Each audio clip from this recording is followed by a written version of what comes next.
thing. Joy of the spring, music on wings, oh, sing,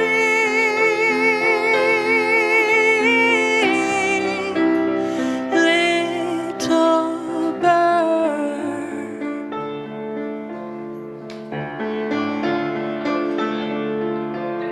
Laugh at this cold world, bury your pearls, little squirrel. You are part of it all. Winter through fall, sunshine and squall, so small,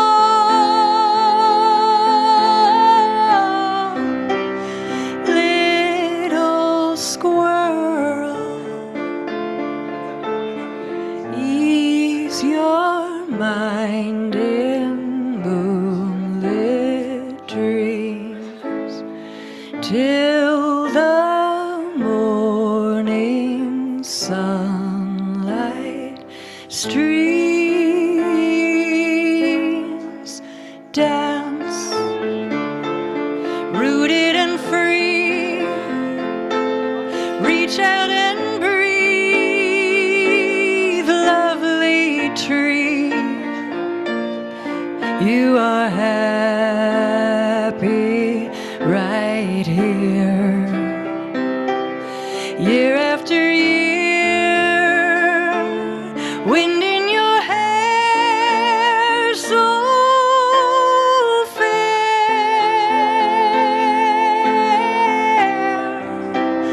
lovely tree.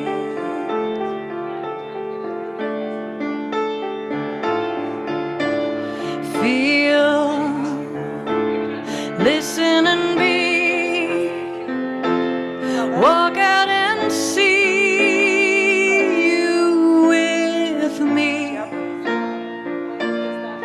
We are home in this place, day after day, finding our way. Oh, stay,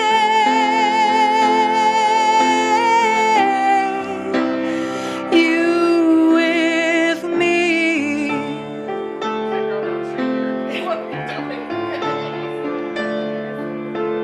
Somewhere there's a star tonight, pulsing out its final light.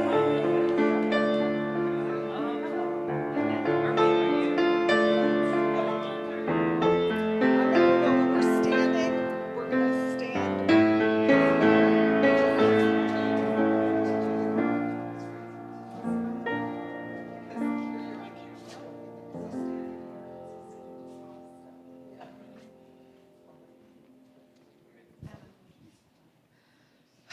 Good evening, beloved community here in person as well as online. Welcome to chapel. Glad to be here with you today. I'm your host, Chaplain Nikki Front, your co-host actually. Co-hosted with High Priestess Lisa that will be leading us today in our Spring Equinox Chapel. And without further ado.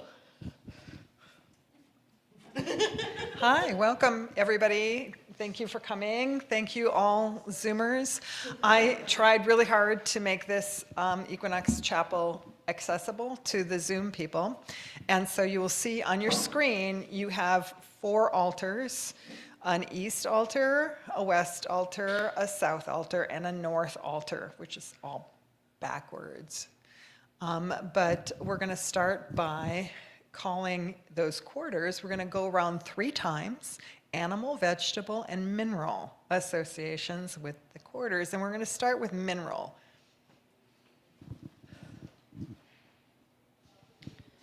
And this was written by Mallory, who can't be here today. to the north, to the east. Sounds good. To the east we call halite. East is where we find new beginnings, possibilities, and the dawn of all that's fresh. We turn to this direction for the season of spring, which brings vision, the ability to rise above, and mental flexibility and clarity. Halite is all around you. Chances are you've recently sprinkled this cube-shaped mineral in both your food and the ground. It is table salt, the most unassuming of crystals. Typically white in color, this mineral has been used for millennia as a part of purification and protection rituals. To these practices, it brings clarity, guidance, and a mystical awareness. To our bodies, it allows us to contract our muscles, feel our nerves, and balance water. South, quartz. South represents the element of fire, with its passion, strength, intensity, and courage. This direction boosts creativity, vitality, and inspiration, and revitalizes the spirit. Intense heat is needed to form the mineral quartz. Called citrine when orange, amethyst when purple, this mineral forms when very hot water full of silica encounters an empty space in rock. Geodes and agates are both made of this mineral, whose crystals always have 4 sides. It is also piezoelectric, meaning it can transform kinds of energy from one to another, like stress, into electricity. We call to the west, limestone. You can point to retaining walls on campus. Oh, where would that be? Oh, right here. West is where we encounter the element of water, where we can surrender all, and all flows to us effortlessly. This direction brings more flow, reflection, release, emotional depth, and expression. Limestone, a sedimentary rock, exists throughout much of southeastern Minnesota and western Wisconsin. This rock is formed exclusively in water. Tiny microscopic marine life dies, decays, and then floats to the bottom of the water. What is left is the calcium within their bones, their shells. Without the interrelation between microorganisms, the water, and the rock, we'd lack such beauties as the caves of the driftless region. Then we call to the north, iron. North is the direction of the elders, ancestors, great wisdom and discernment. This direction is about connection to the earth and its spirits. North brings stability, grounding, protection, and the guidance of your ancestors. To our north, we find the Iron Range, a 2+ billion-year-old deposit of hematite and megatite. These rocks were formed as some of the Earth's earliest life learned to breathe, changing the amount of oxygen in the Earth's atmosphere and preparing it for complex life. Evidence of our elders now makes up the steel that frames our cars, supports our homes, and forms each link on a bicycle chain.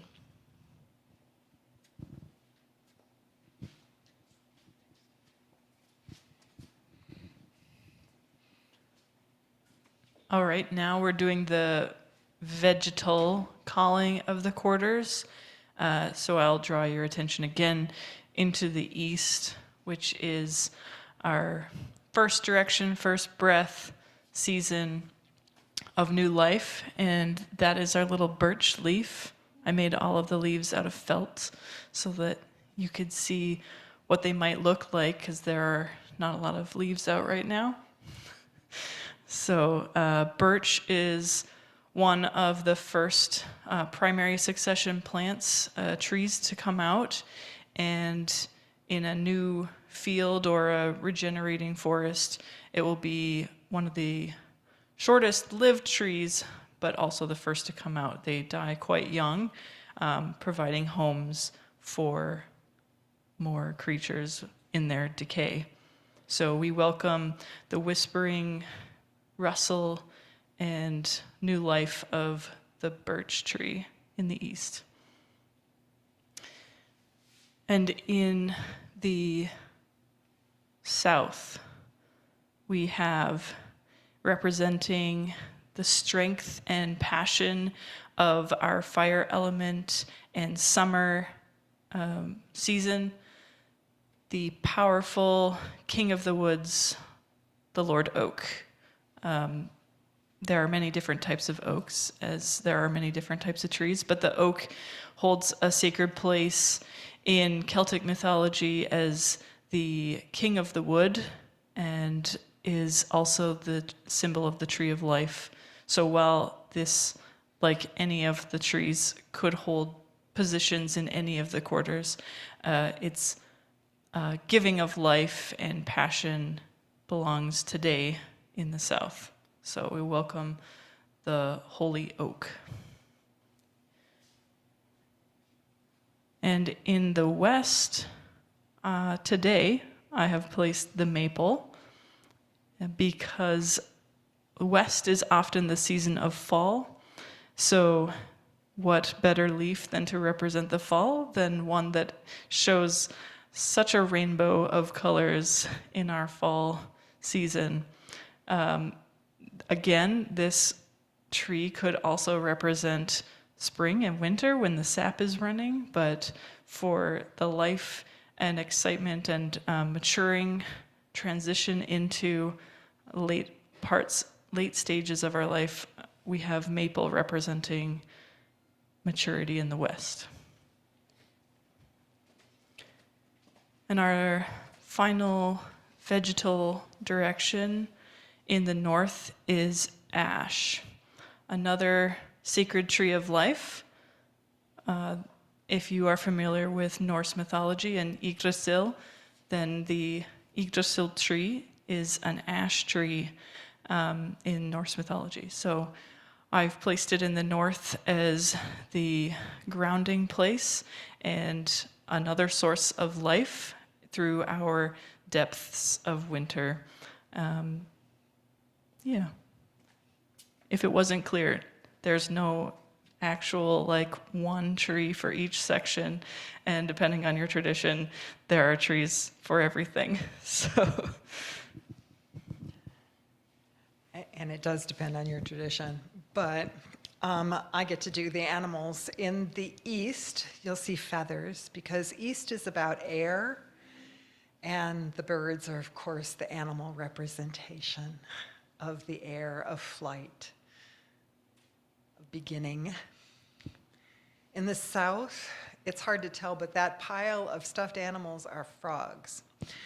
South is fire, and so salamanders and amphibians are often associated with the south. It might seem odd, but they're the animals that transform and change. They're also animals that very often, if they lose a limb or a tail, will regrow it, and that is some of that transformational nature of fire. In the south, there are a number of seashells, because in the west, there are a number of seashells, because west is about water, about reflection, and about depth. In the north, there is a deer antler, because the mammals, the animals of the woods, the animals of the forest, are very often associated with the north. You also see wisdom, animals with wisdom representations associated with the north. And there's a stone white buffalo there too, just because. So these are our altars for the day. And what I would like you to do is pin, if you're on Zoom, or actually pick yourself up and wander over to the altar that you're most interested in, the one you're most attracted to, the one you feel the most resonance with. So if you would please do that. And you can drag a chair, you can do whatever you like. And wander over.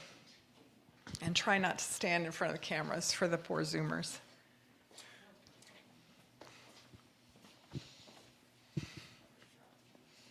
And once you find your altar, once you find your space, or pin your altar, I invite you to take a deep breath and let it out.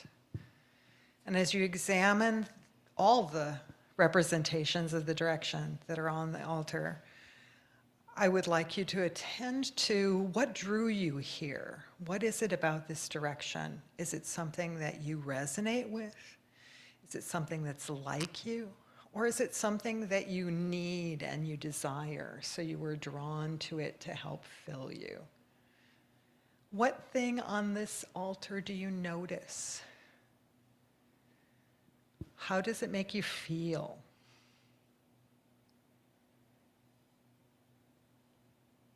What do you take from this altar that is the one you're most attracted to?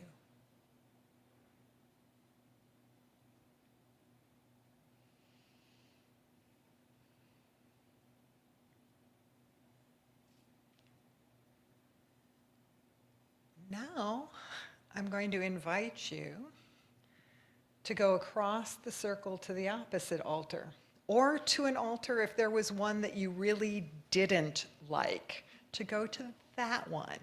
And likewise, if you're on Zoom, to pin that one. So if your first one was the east altar, you would go to the west. If your first one was the south altar, you would go to the north, or vice versa. Or, as I said, if there's one that in particular you didn't like. And once you find yourself at that altar, I'd like you to again take a deep breath and let it out. And think about why you resisted here. Is it because there's something in this space that you resonate with? Is it because there's something in this space that you need that you have no connection to? What on this altar draws your attention? How does that make you feel?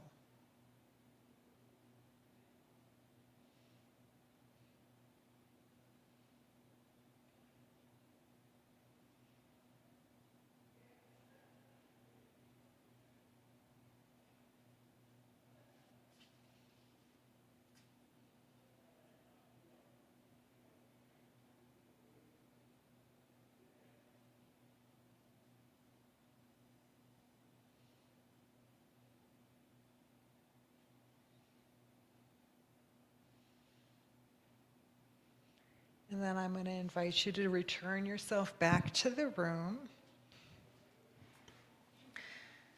This is the Equinox celebration.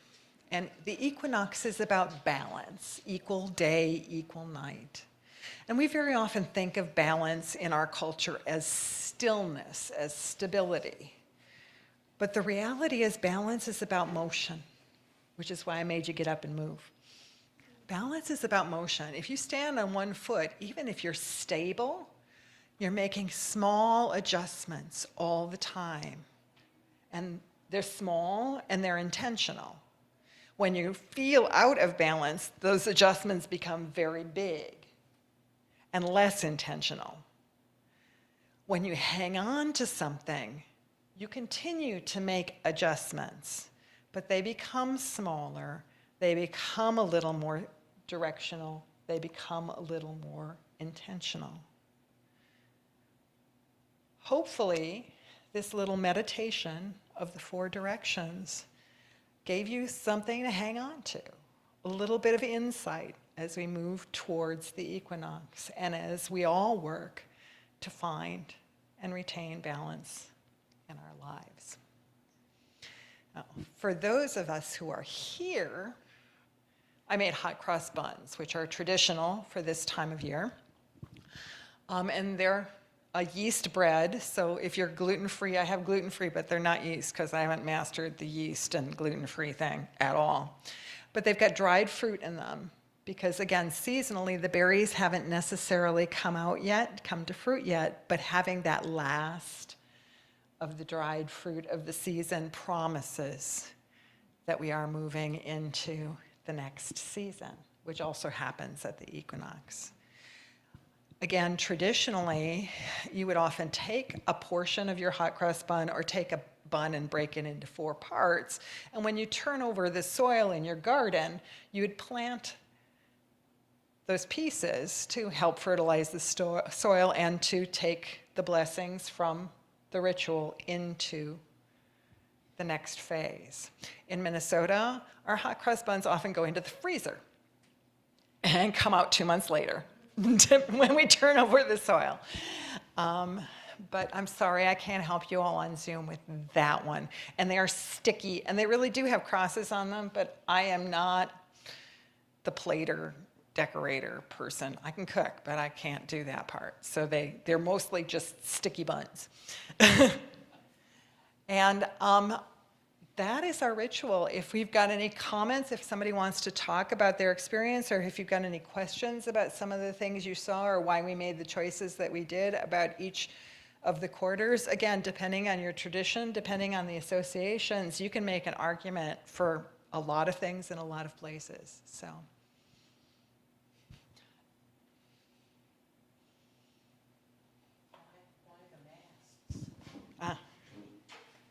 Why the masks in each of the altars? These are masks that are in the 60/60 art show. And they are the watchers of the quarters. And in Wiccan traditions, there is sort of a spirit of the element of each of the directions, and the masks are representative of those. So I pulled them off the wall and put them on the altars because they were here anyway.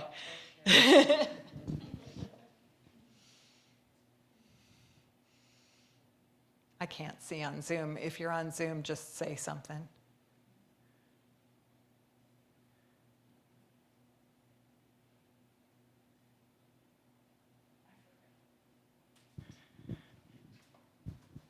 Your comment about the berries or your dried fruit reminded me of the actual reason I put ash in the north that I forgot while I was explaining was the mountain ash berries are often not eaten until the winter by the birds. So if you see all the red stains in the snow, it's often, or at least where I come from, which is north of here.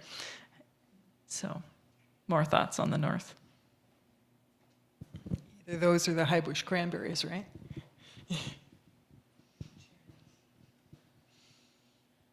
Anybody else? I love the stations and the ways in which the symbols at each station embodied what you were. Thank you, Cindy Beth.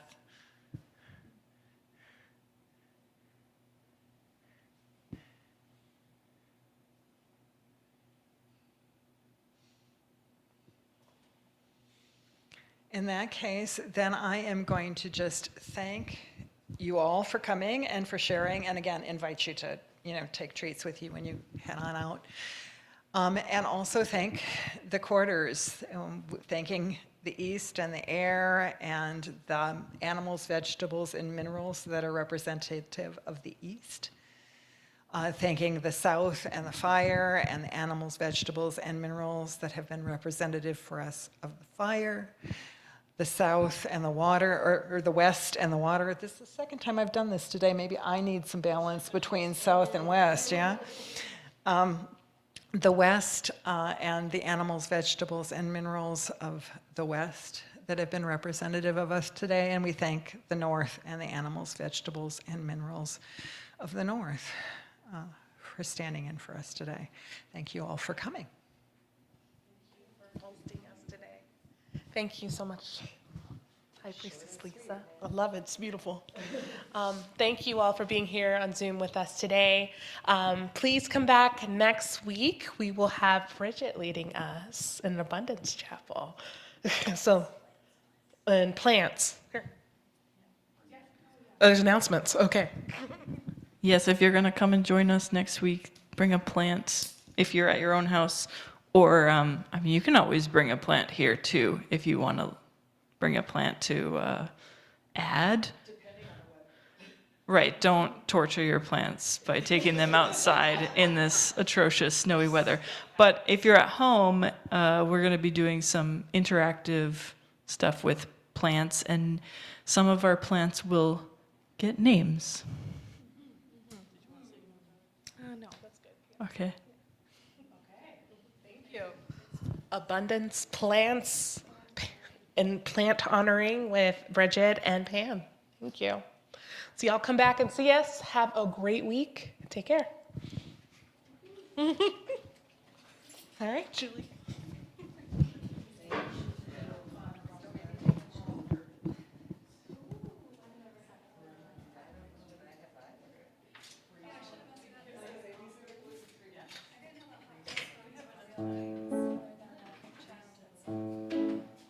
Let's go at it now with another spring. Pull the earth closer, waken everything. Let the water fall, let the pollen fly, let the stars get in our eyes. We've been keeping our happiness on ice, frozen fantasies of life, numbing out with chocolate and wine, excusing it as hooga, hooga, hooga, hoo. Let's go at it now with another spring. Pull the earth closer, waken everything. Let the water fall, let the pollen fly, let the stars get in our eyes. Throw the covers off boats and motorcycles, dodge the dropping icicles. Everything feels magical. Hello, hello, mora, mora, mora, mora. Let's go at it now with another spring. Pull the earth closer, waken everything. Let the water fall, let the pollen fly, let the stars get in our eyes.